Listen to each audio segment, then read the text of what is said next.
Hello everyone and hello mga manay. Ayan, loto serye muna tayo ngayon for today video. Ginagawa nyo rin po ba yung ganitong pagraan ng pagluluto? Yung ginagataan, yung halo-halong gulay.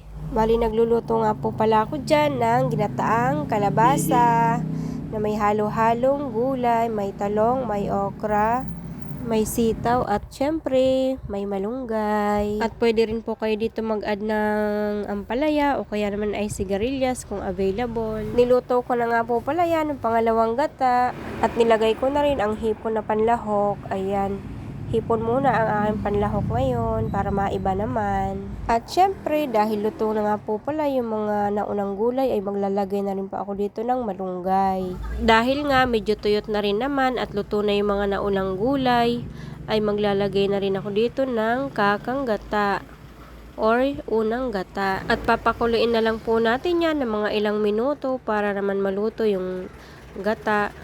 At haluin lang po natin yan ng bahagya para hindi masyadong madurog ang ating mga gulay. Pwede nga rin po pala kayo dito maglahok ng tinapa or isda. Depende po sa kung ano man ang gusto nyong ilahok. At pwede naman pong wala, kung walang-wala talaga, char. Kaunting kulo na lang po at pwede na yan. Pwede rin naman patuyuin, depende po sa inyo kung gusto nyong na kaunti lang ang sabaw.